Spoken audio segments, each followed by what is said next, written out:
Live from Run Your Mouth World Headquarters. First up, the country has never faced more traffic, as the entire world is attending Kamala Harris rallies. Highway Safety Board saying that if Kamala Harris' enthusiasm continues, we might need to reinforce bridges and reinstate stay-at-home orders. Next up, will the rise in hobby horsing finally bring back social etiquette of shaming those with mental illness? And lastly, we have exclusive audio of Tim Walz addressing his National Guard unit before deployment. Men, I've been collecting this check for 22 years. Now that we're being deployed, as the leader of this unit, I'm cashing in. Good luck out there. And may you too climb the ranks so you can get the opportunity to abandon your peers. Now, if you allow me, I have a new battle to fight, which is getting tampons to little boys. It's your daily dose of misinformation, pulled from a lightly hemorrhoided asshole. It's today's Run Your Mouth! What is up, everybody? Welcome back to another episode of the Run Your Mouth podcast. I'm out in Vienna here consoling the women who are unable to see Taylor Swift, but don't worry, we've come together as a community.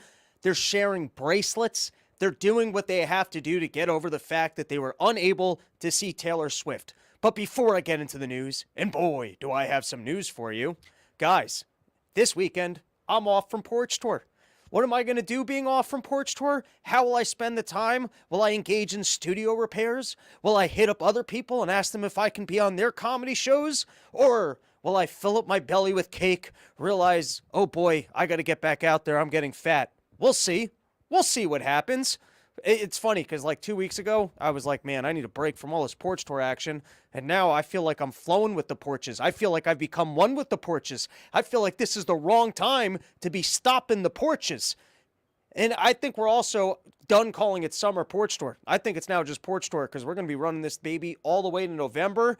Hopefully start lining up some of the West Coast dates. We're going to make it happen. But in the meantime, last one that's currently on the books is next weekend out in Myersville, Maryland. It's about an hour from D.C., maybe 2 hours from Philly. My friend Max has the private bar. I've got the Shedcast boys coming out. They're doing a full rap concert. I've already got BK Chris on the show. Going to have another comic on the show. This is one of the rare ones where we always do a live podcast. I suggest this. I suggest making the drive. Come hang out. Come party at Max's. All right, let's get into some random topics before I get into the news. New York has a very different energy than anywhere else. And sometimes it's odd when you flow with New York energy because I honestly think we're getting it right. Like you go to the South and everyone wants to have a conversation with you, a nice long conversation. They really want to get into the ins and the outs. And it's like, we could just not waste our energy doing this. We could just keep on moving. All right, and so here's the thing. I flew out of LaGuardia, and when I got to LaGuardia at maybe 6 in the morning, there was this black dude out there with a whistle, and I almost thought I was on a prank TV show with the boot camp energy that this guy had where let's go, you're in an airport, move it, people, move it. This is a busy area. This is New York City. You don't have time to be getting out. Move. Blowing the whistle right in people's faces. And by the way, I right now am like 20 degrees calmer than this guy was. I don't know what drugs they give the airport security people outside of LaGuardia and JFK at 6 in the morning that they're a level 19 energy, or maybe they recruit the people that failed out of boot camp because they were too abusive. They had certain drill sergeants that the military was like, you know what, this is too much. Let's put them out in front of JFK. And so you leave New York with that energy of, we don't give a shit about you as a human being. Keep it the fuck moving. We all know that everybody's got to pull up and get out of their car and that they all need the couple minutes. And that's the point of having waited in the line to get to this exact area where you should be able to unload yourself with some dignity. But I don't care if you're old or you waited your turn. I need to get the fuck out of here. Yes, it's the designated area specifically for you to be able to unload, but I need you to get the fuck out of the spot you just waited online to be. It's fun. It's fun. You really want to experience New York? Go fly in or out of JFK or LaGuardia. I don't know if they're as militant on the arrivals. I think when you're arriving, they're like, listen, we need people a minute to adjust to New York energy. But when you're leaving, they're like, all right, you had enough time to get used to this. Get the fuck out of my way. They should really do it on arrival so that you better get with the pacings. But then you go to the South. And I went to the Allman Brothers Band Museum, which probably not worth the visit. I'll just be honest with you guys. But I was impressed because they actually got the road signs right. You know how often they show me a road sign before I can turn back to go see the thing? This is like one of the only times, because I would crisscross the entire country and I'm always like, yeah, I'll stop somewhere. I'll see something interesting. And you see the exact same strip mall. Or sometimes the highway that you're on is so the same that you could be driving 1,000 miles an hour and it feels like you're not moving. And I've seen it all, people. I've traveled the whole country. I've been everywhere, man. And for the most part, no one ever tells you where it's cool to stop. And Google Maps has become a big scam. I want to let everybody know I got to figure out a new system here, because I used to be able to look ahead on the map and you place food en route. They only show you the fast food now. I think it's a pay-to-play scam unless they got their advertisements in there. So we've got failed tools. If you're out on the road, you're just trying to find interesting places to stop. Google Maps doesn't show you anything but your fast food places. The highway signs are either all the fast food places or it's after you've already passed the place. Hey, there was the most beautiful scenic view you could have ever seen in your entire life, 30 miles back the other way if you want to go back around and do a loop. But we have the sign here to let you know that. Buc-ee's has good signs. Even though I'm not that big of a fan of Buc-ee's, they've got good signage. I feel like other companies could learn from Buc-ee's in terms of bathrooms and highway signs. Props to Buc-ee's because they get that one right. Anyways, I saw a sign for the Allman Brothers Band Museum, and I was like, I know, that's pretty cool.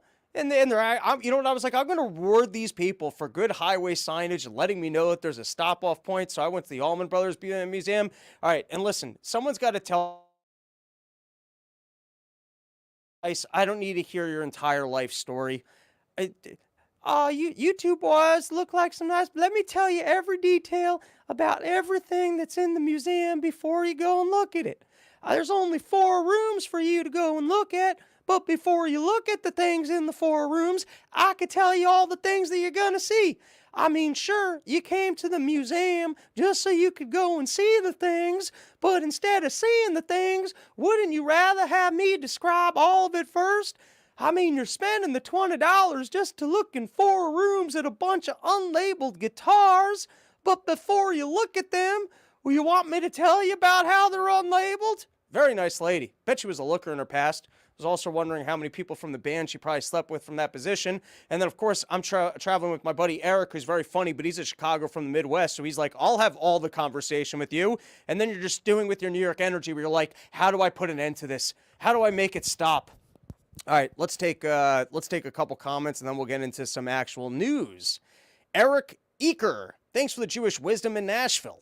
My pleasure, good sir. Show was great. I kind of felt like a creep the way I was sitting behind you. I don't remember anyone sitting behind me. Were you behind me? Were you on the stage behind me? What were you? Were you behind the curtain or something? P.S. Nice tush. Dave is so fucking flat shaking my head. Well, thanks for complimenting my butt. I guess the butt and calves are my better features. Dave's got the nicer, flatter torso, where I'm built more like a lady. I've got a nice caboose. I've got some tit meat. You know, I've got butch body built. Alan Thick Dick. Let's go, Robbie. We're going. I didn't even need that. Trash man. Rob is going to get a few cheesesteaks over the weekend. It's possible.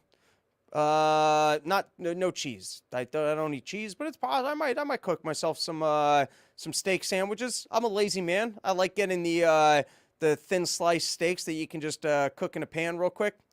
Runaway Slav, enhanced interrogation of terrorists via sleep deprivation by duct taping headphones, blaring nonstop, Taylor Swift. All right, last comment.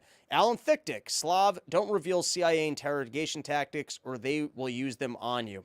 Look, you guys are having full conversations in the chat. I can respect that. Episode brought to you by YoKratom.com, home of the $60 kilo in the entire place, only place in the entire world where you can get an entire kilo of Kratom for just $60. I think. You might be able to travel to some third world country and find kilos for less. I don't know where they initially imported from, but if you're online looking for kilos of kratom, you're not going to beat that. All right, let's get into some stupid horseshit, and let's start with the Australian breakdancer lady, the college professor. She's the academic. She understands how breakdancing works. Forget the kids that do it out in the streets. I'm a professor with a dignified position, and I understand expressing yourself through dance and the cultural heritage of these things better than anyone in the entire world. And so when I show up and I dance, that means that that is the correct way to do this. All right, let's give a listen to the Australian breakdancer lady. And I just want to make it clear that sometimes you don't have to have an opinion on things. Whatever this is, I'm not going to get sucked into having an opinion because, listen, I don't even watch the Olympics. I don't care about the Olympics. The fact that you added more stupid horseshit to the Olympics, it doesn't affect my life, whether or not there's less or more stupid horseshit at the Olympics.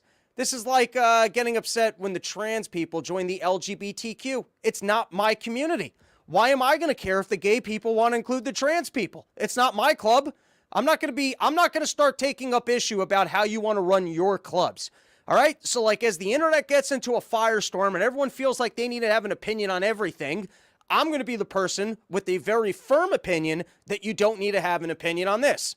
It's not a thing that I watch. I don't care about the Olympics. I don't watch the Olympics. And so if you want to include other stupid horseshit into the Olympics, you're welcome to do so. I support the Olympic Committee's decision to add to the stupid horseshit that's included in its other stupid horseshit. I was trying to pull up the video of the coach who was defending her. It's amazing how coaches are good salespeople. Doesn't matter what happened. They're up there with their straight to, we put on a hell of a performance. We rallied the crowd. We did our thing. They're always just trying to keep their jobs. Okay. Next topic. This is from the Zero Hedge. I fucking told him. Enraged Butler cop on body cam says he told Secret Service to cover warehouse used by shooter, and they agreed. And now listen, I think we live in a better world with Donald Trump brains not having been blown off on live television. Now I'm not in the Matrix. I can't see every little road of our reality. You know, maybe the people would actually unite and say, we got to get rid of this deep state if his brains had blown out in front of live TV. Maybe that would have been the route that we would have gone on. Maybe we would have corrected ourselves. But I think, if anything, more people would be afraid of the deep state. They would take more control. And so I think we live in a better reality with Donald Trump having not have been executed in front of all of us on live TV. With that said, this guy did miss out on the greatest I told you so of all time. Especially if he told that to a lady, especially if that was a conversation that he had with that lady head of the Secret Service. I mean, listen, we're lucky that Donald Trump is manifesting our reality, and all that happened was that it nicked his ear, and his ear is already back to full health.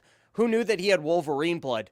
He sat there in an interview, and people asked him if he goes, I heal so fast, you wouldn't believe it. I'm the quickest of the healers. It's just another thing I do perfectly better than anybody else in our entire reality. That's why you guys should just permanently put me in charge. I told you, nobody does anything better, including healing. I'm the best healer of all time.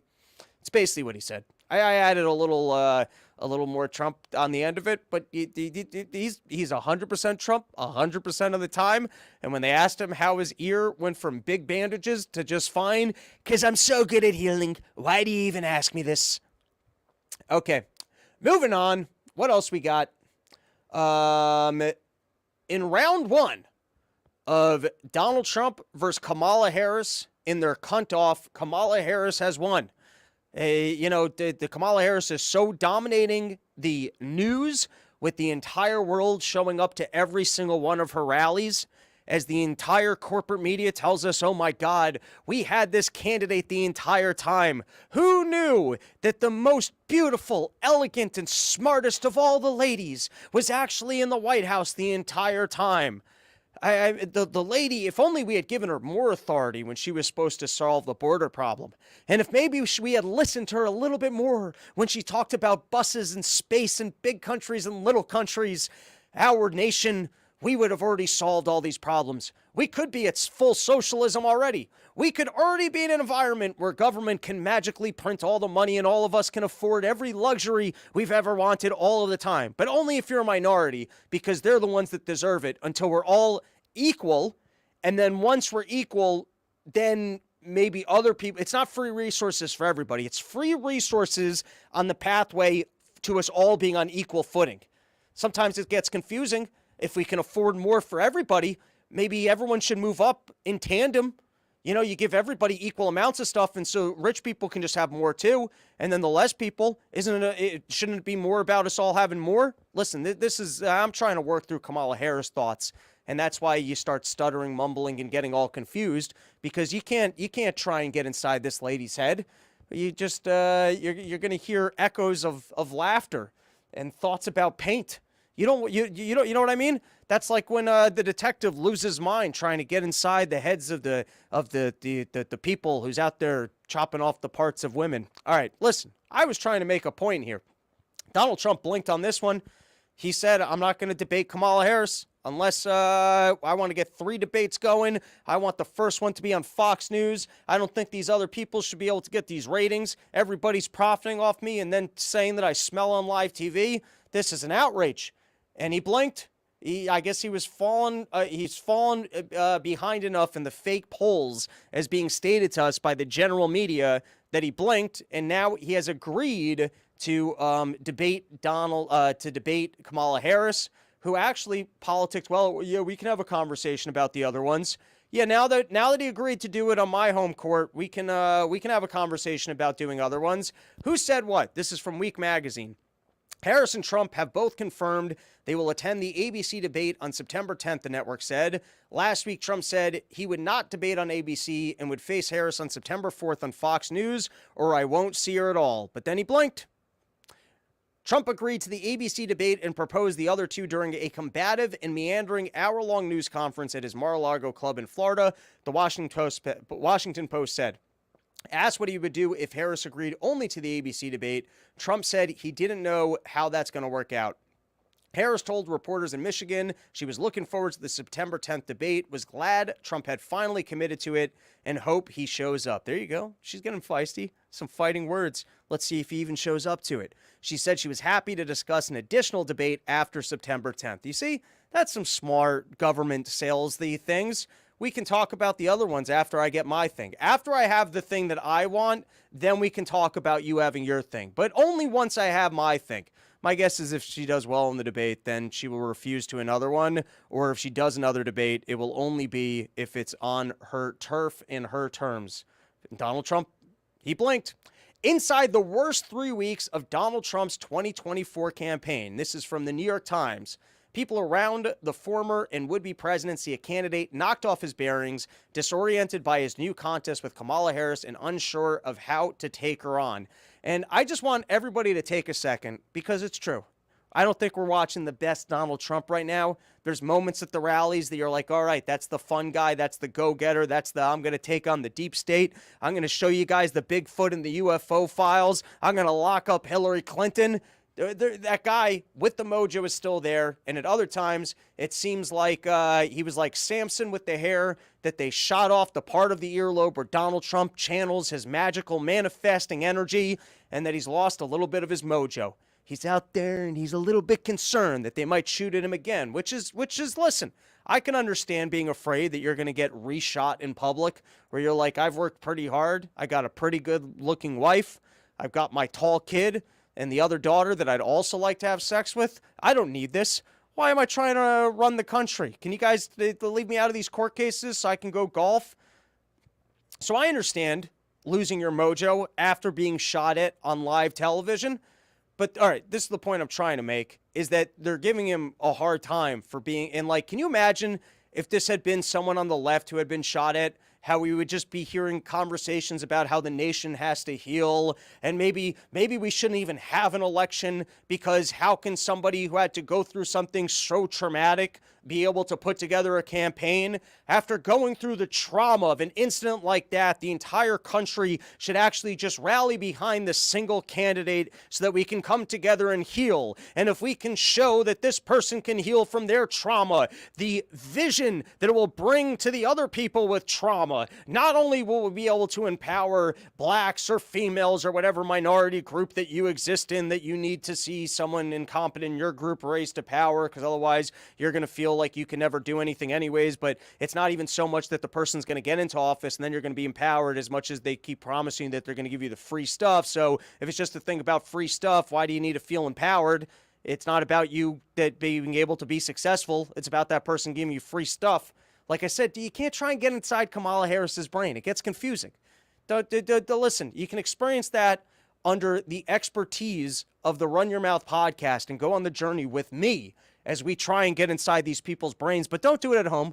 Don't be sitting on the shitter and trying to think like, how does Kamala Harris think about this issue?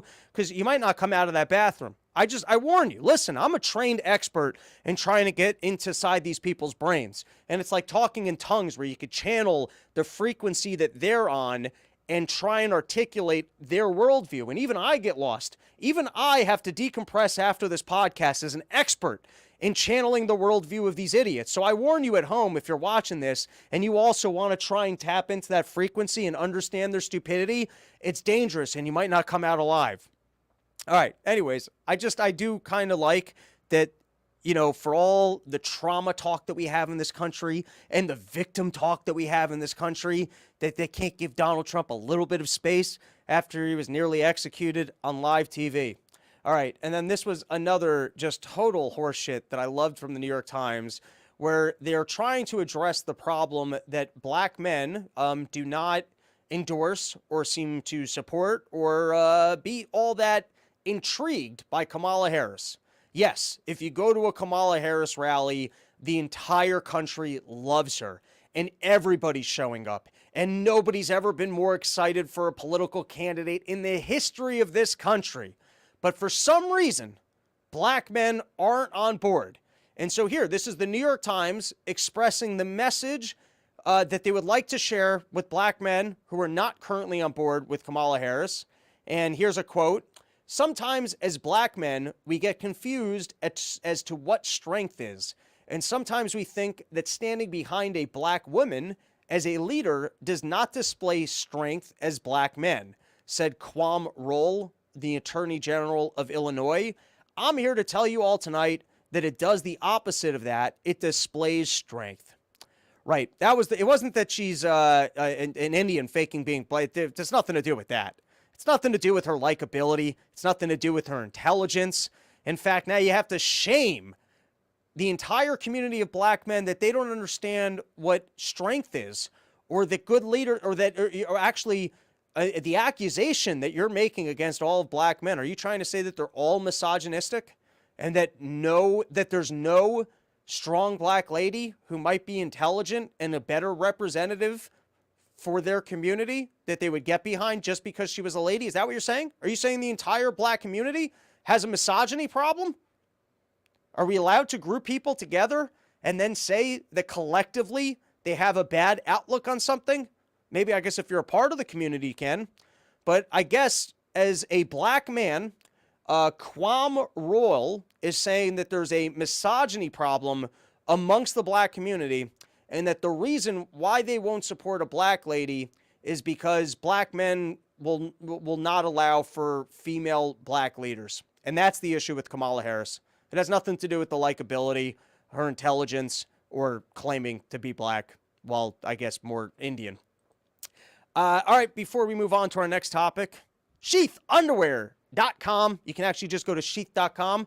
Bobby the Bank, he spent that money so that he could condense it and make it easier for you to get to the website. Sheath.com, the official underwear of the Run Your Mouth podcast. If you're a longtime listener of the show and you have yet to take the plunge into wearing better underwear, having your balls cupped by beautiful fabrics, your dick in its own hole, To be honest, I don't use the ball cup or the dick hole. I just wear them as boxer briefs, and it's like a push-up bra. You actually get to look in the mirror. Hey, that doesn't look too bad.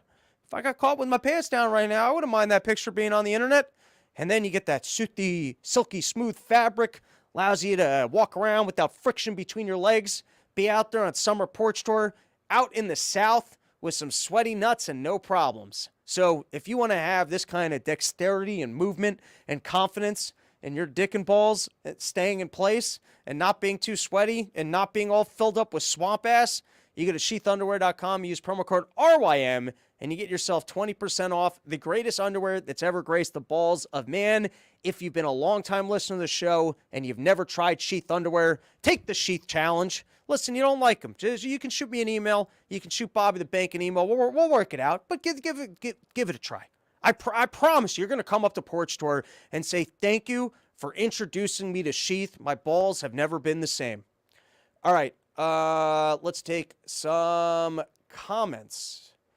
Let's start with Grumpy Gnome letting me know that he has an opinion. I can respect that. Rox Lab just letting me know he had a laugh. Cool. The Goat made a live stream ever coming to Montana. Yes, I have plans of becoming a oil floss tycoon, and I will be moving to Montana soon. Me and Dave, I believe, have a date coming up in Montana.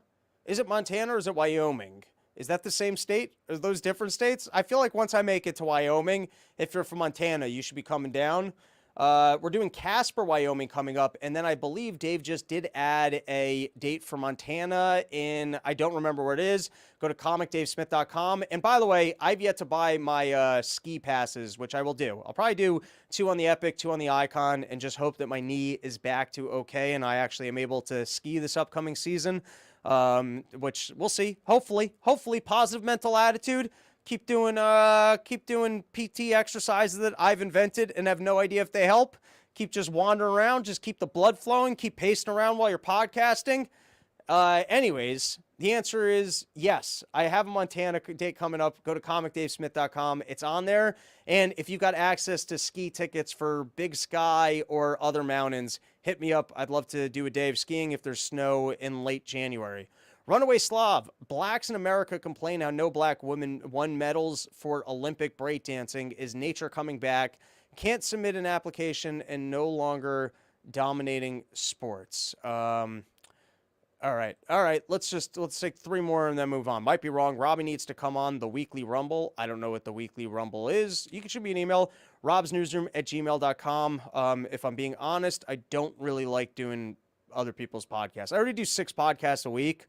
So unless you're a stand-up comic that I know, it's a social obligation, or you're like a really big opportunity that I'm an asshole for saying no. I feel like I kind of like running my mouth over here, talking politics with Dave, and that I don't really need to do any more of that with the 6 times or 4, whatever amount it is. But send me an email, robsnewsroom@gmail.com. I don't want to tell you I just won't do your show. Maybe it makes sense.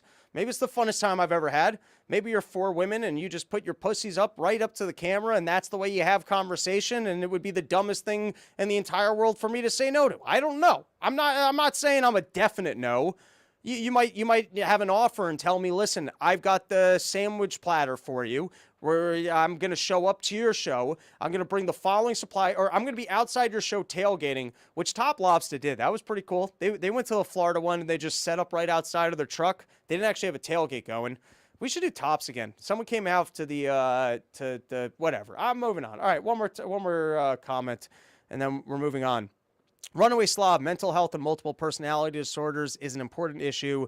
Does Curry Kamala tell her other half to hurry up or buy or get out of the store? That's a good one. I can respect that one. All right, last one. Epic and Icon ruined skiing in Utah. I believe it. They also ruined, they've ruined skiing. It's not that they've ruined skiing. It's that they've made it that unless you're going to commit to skiing basically 10 days and buying the pass up front, which is in their favor because it's more days than you otherwise would have skied. And you basically now are taking the risk upon yourself of it being a bad ski season because it's like a futures contract where you're pre-buying it. And so to them, they get to mitigate the risk of a bad ski season because they're locking in their customers to paying for it ahead of time. And now you, as the consumer, have to take on the risk of it. And so what they did was the old prices of what you used to be able to just buy a lift ticket for are now the price for if you buy the pass in advance.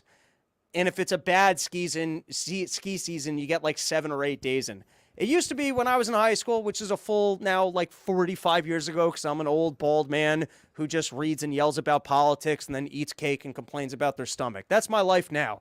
And I'm not going to say that I was cool in high school. That's a ridiculous claim. But dude, it used to be in high school, like $85, you could split a room with your buddy and have a lift ticket. And it was actually a cheap vacation. And now I look at lift tickets. If you haven't pre-bought your pass at the beginning of the season, I'm not skiing.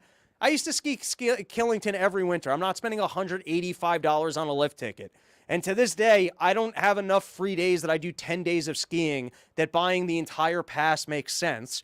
So now what I do is I pre-buy basically 2 days, and then sometimes a fan comes through and they've got lift tickets somewhere. I've gotten lucky a couple times. I've gotten to ski Steamboat.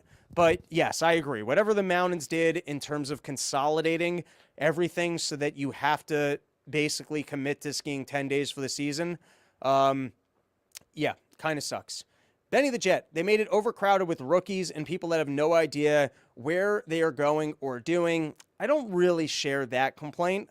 I think if you're skiing the harder and better stuff, you can kind of get away from the rookies. And however, with that said, I guess your biggest and best mountains will have more crowded lines. I don't know what happened. I don't know what like Instagram or something else did to skiing that it's suddenly so expensive and so popular and lost some of the grit and just stupidity of it. You know what I mean? It was like back in the day. All right, now listen, I got more news I want to cover. I don't want to go on to this tirade. But yes, I agree with you that skiing is a little bit seemingly more Instagram. There used to be this diner in my town, and every once in a while I would go there. Place was empty, and this was the best diner. I'm telling you, it was up there on my list of diners. And sometimes I would just, like an old man, they would have newspapers on the counter. I'd eat the fresh cinnamon sugar donuts, have a black cup of coffee. I've always been an old man. I'll just continue being an old man, which is nice. Other people, they hate aging. Not me. I'm like, I was always old. I always operated like a recently divorced person who just wants to drink in the evening and have some donuts and have a cup of coffee while thumbing through the newspaper in the morning. I've always been an old man.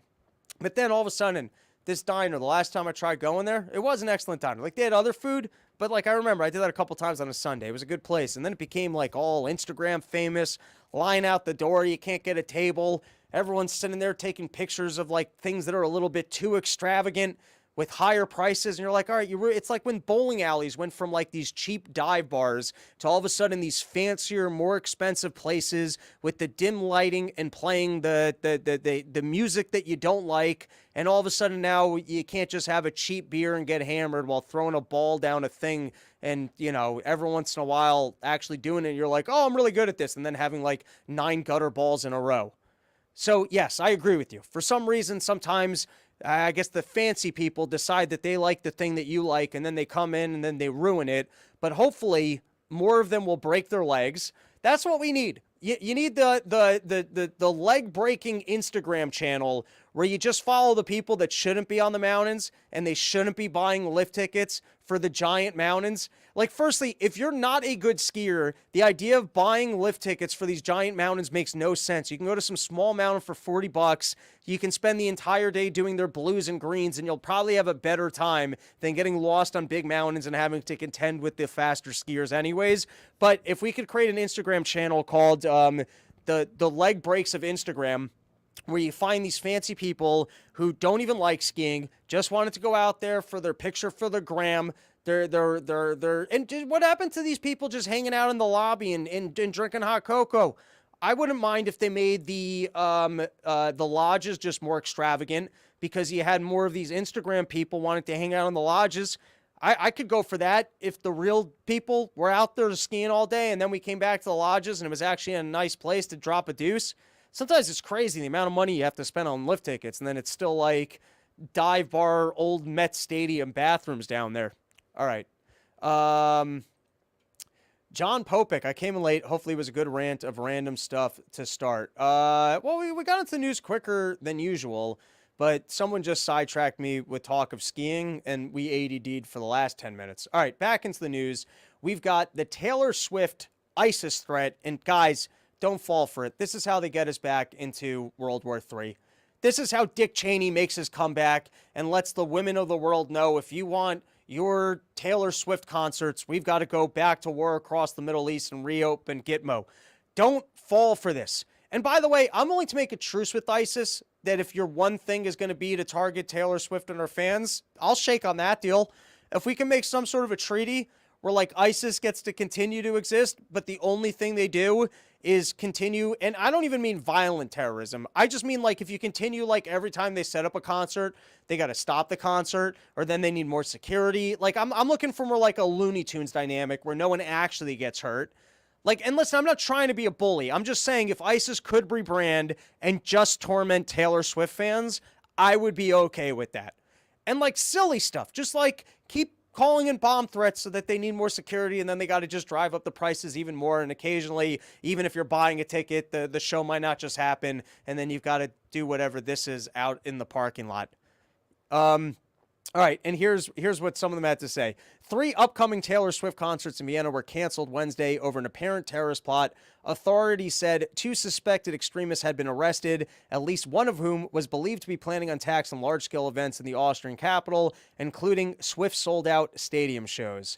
All right, this is from, I believe, the New York Times. Half the plane was crying. Mr. Petre said, "It's not just about the shows, it's the community coming together and feeling safe at our concerts, and Swifties letting their guard down. And this just shifted all of that," she said. "How can we know that we can feel we aren't targeted?" The trauma. Remember when I was talking about that Donald Trump was shot at on live TV and there's no trauma talk? Well, we're going to end up with, that's going to be a campaign talking point, is free therapy for those that no longer feel safe at Taylor Swift concerts. Or maybe this is the way that they bring more of the TSA to every aspect of our lives, because the Taylor Swift fans complain that they don't feel safe in this world anymore, and I just wanted to be able to come together. You're not a community. You're other people that listen to Taylor Swift. I don't know why this enrages me so much, the people pretending like they're doing more good in the world than they are, or that the things are more healing than they are. You're a person that likes Taylor Swift and you go to her concerts. Great. I like the Dead. I've gone to a bunch of Grateful Dead shows. They're a good time. I've had some good experiences.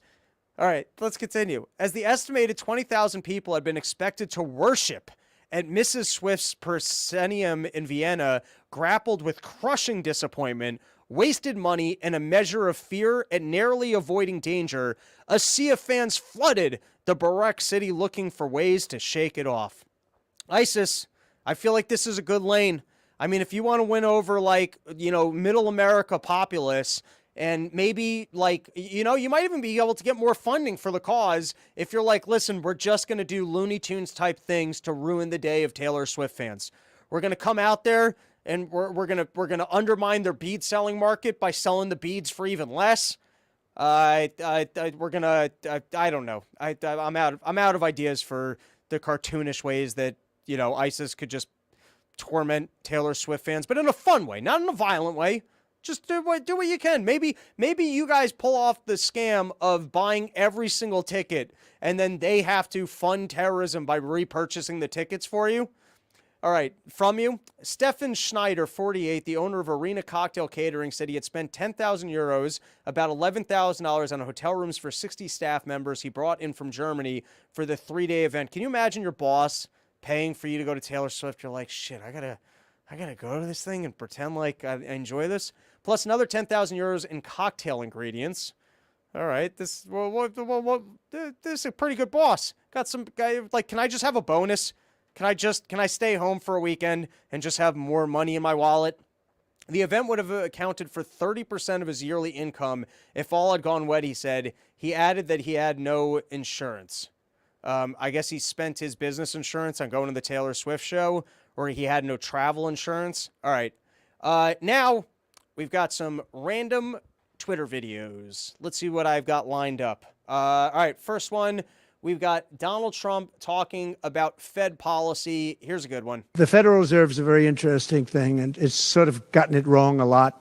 And he's tending to be a little bit late on things. He gets a little bit too early and a little bit too late. And, that's very largely it's a gut feeling. I believe it's really a gut feeling. And I used to have it out with him. I had it out with him a couple of times very strongly. I fought him very hard. And, we get along fine. We get along fine. But I feel a president should have at least say in there. Yeah, I feel that strongly. I think that in my case, I made a lot of money. I was very successful. And I think I have a better instinct than, in many cases, people that would be on the Federal Reserve or the chairman. All right. On a recent POTP, I threw out the line, bullshit has no metrics. And it's a gut feeling.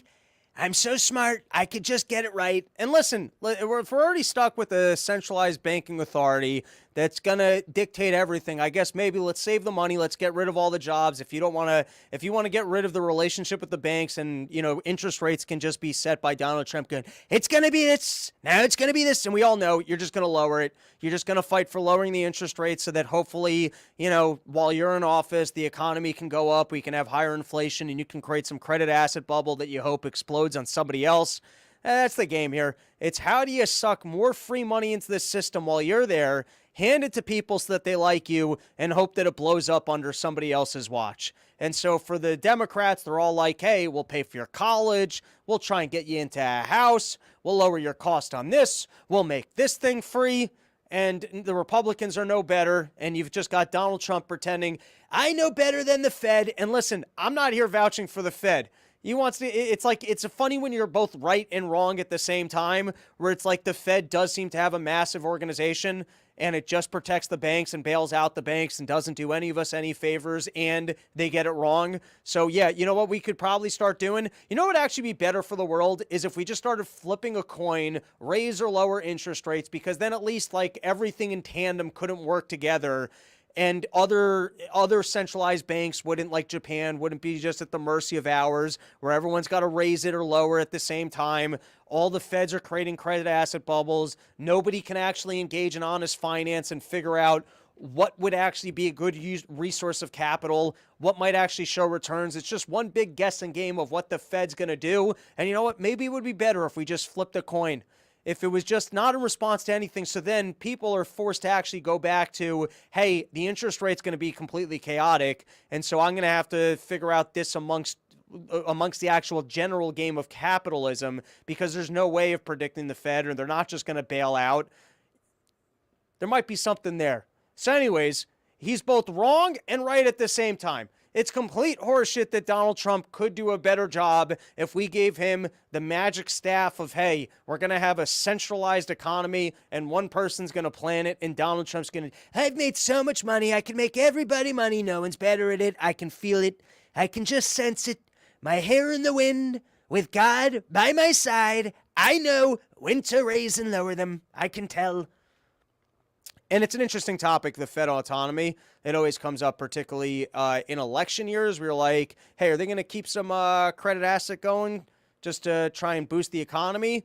And how are you possibly going to keep interest rates down if you're looking to have tariffs on goods coming in from China, or if you're on the Democratic side and you're still trying to push green energy or other inflationary agendas? All right, and now this was a good Donald Trump moment, where he played at his rally the Kamala Harris clips of all of her bad blunders.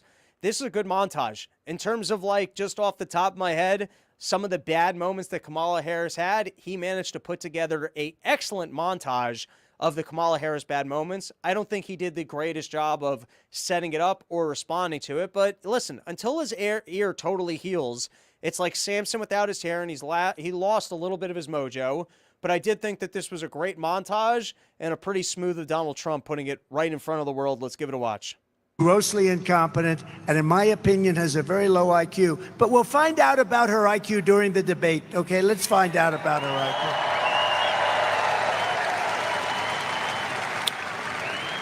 IQ. So, we have this great system. I want to show you just one other thing, please. Do you mind putting it up, please? Thank you. We've been to the border. You haven't been to the border. And I haven't been to Europe. And I mean, I don't understand the point that you're making. Talking about the significance of the passage of time, right? The significance of the passage of time. So when you think about it, there is great significance to the passage of time. Ukraine is... By the way, I do like the little kid wedding music. You know, when the little kid always walks with the roses and they got to play the little cutesy tune. I do like that touch of putting that in the background.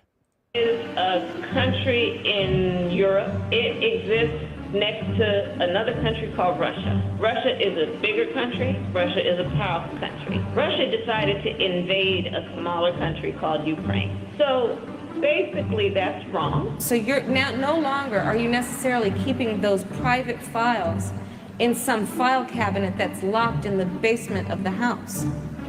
It's on your laptop, and it's then therefore up here in this cloud that exists above us, right? The Caribbean nations, island nations, in the Western Hemisphere. That is where the Caribbean is. We are also in the Western Hemisphere. They are I'm our gonna jump neighbors. to I am here. Trump responding.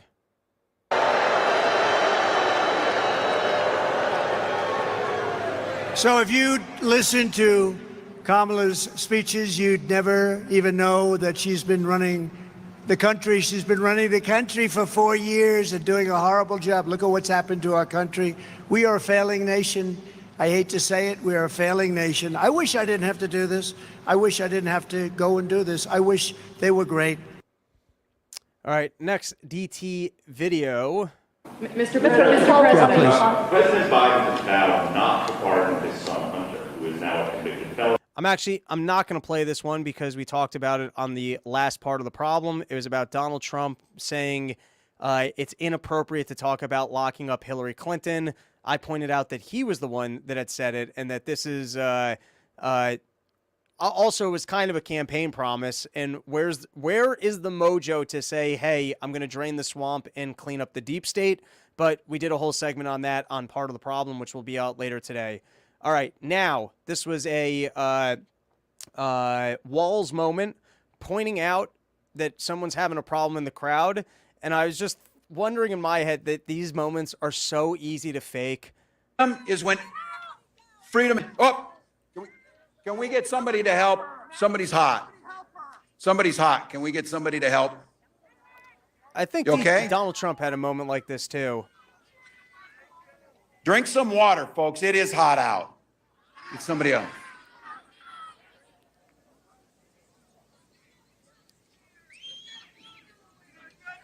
Is when. But all right, and they bring her some water, but it just shows him, and it's like, you guys might as well go with. Can someone cure that handicapped man's legs with the power of positivity that we all have as we move forward and don't go back and unite behind the fake black lady? Can we all channel the positivity and stand up, man in the wheelchair? Look, it worked. And that man who's blind, can somebody put his hands over his eyes and channel this positive momentum? Oh my God, he can see. You might as well go bigger. If you're, I was just like, you stumbled onto gold right here. You stumbled onto gold where you can just not show us what's happening off screen and pretend like you're being a nice person. So why not go bigger? All right. Got a couple, I think I had one more video. Oh, yeah, dude. How much of a gangster is Nancy Pelosi actually?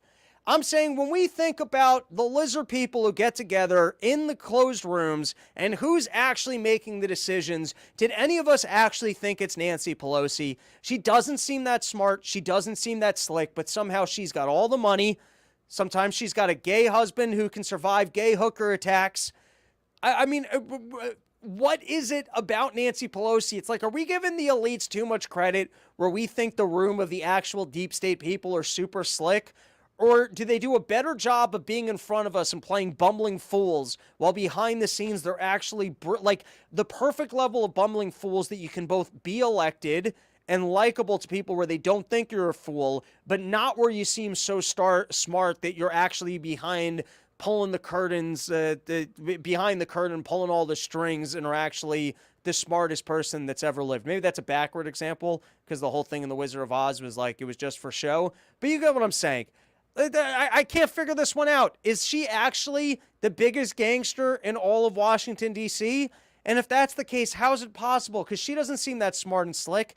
How has she made the most money? How has she been around for this long? And how seemingly was she the one that took out Joe Biden? Let's give it a listen.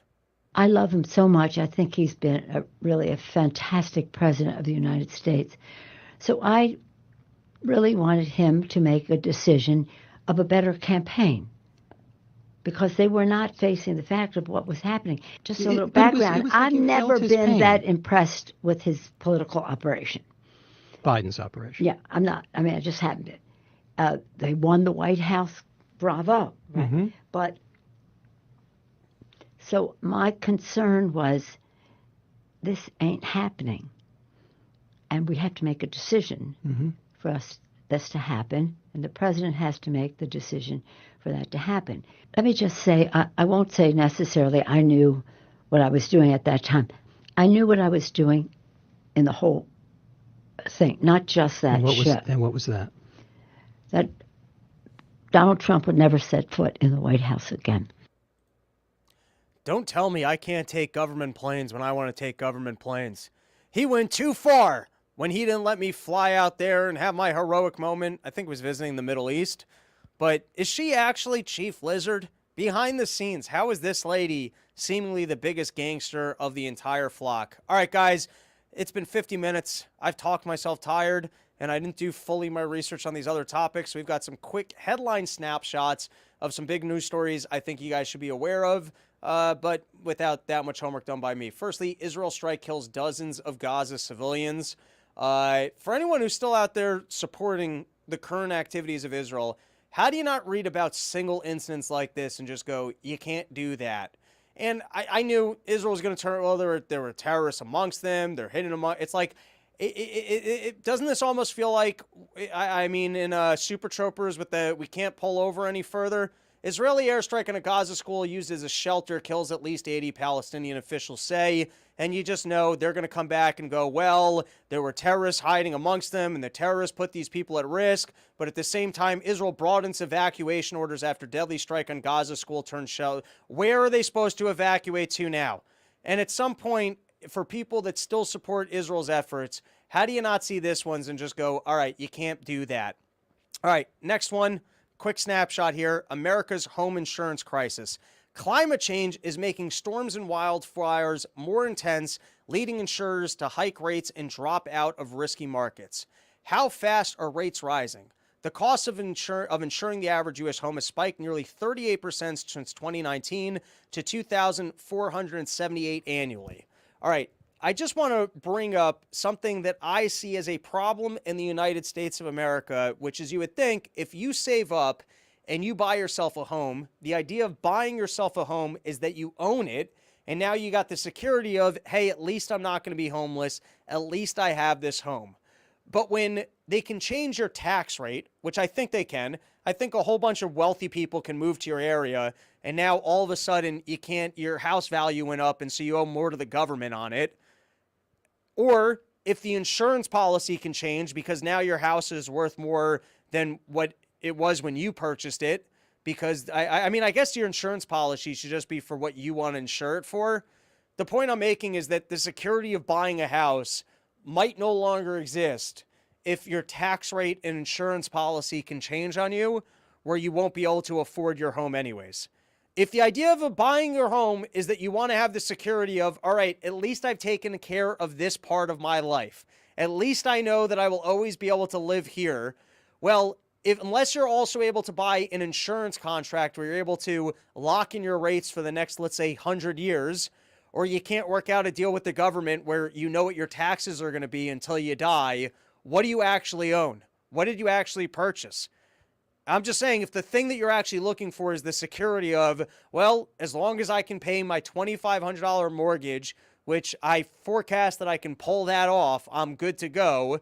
Well, if your insurance rates can change by 40% in a year, or your tax rate on your house can change, and then you might not be able to afford your home because essentially you still owe rent on it. You don't owe the thing. You still owe the taxes. You still owe the insurance. You know, what did you actually purchase? All right. And then These are just headlines. Maybe we will dig in for the next episode. But Nevada agrees to purge 90K ineligible voters from election rolls. This is from Zero Hedge. Nevada has agreed to purge over 90,000 ineligible voters from its rolls following a legal battle with the Republican National Committee in the Trump campaign, according to a press statement from the Nevada GOP. I'll dig into that one because I'm always curious, why were these votes ineligible? How many similar court cases exist? And at what point does it become indicative of widespread voter fraud? And then this was another Zero Hedge article on the theme of whether or not we can rely on the way that voting is done. And this was not in our country, but President of Smartec indicted on 1 million bribery money laundering charges. The founder and president of Smartmatic, the company uses voting machines and software trusted around the world to provide secure elections, was indicted by a federal grand jury on Thursday, along with 2 other company officials on charges involving a bribery and money laundering scheme used to secure elections contracts in the Philippines. So, granted, it's in the Philippines, but like how the trash industry we just know as a mob industry, doesn't it kind of feel like the voting industry is also just a corrupt industry?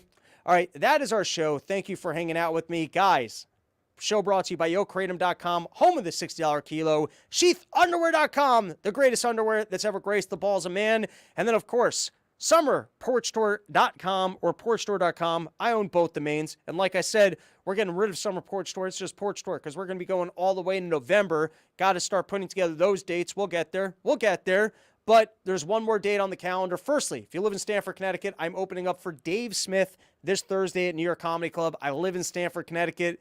It would be cool to have like a fun, show in my hometown. So if you're a fan, please show up for that. And then next weekend, out at Max's, the OG Porch Tour. And one of the best hangs of Porch Tour, I sleep on the couch out in the bar every year.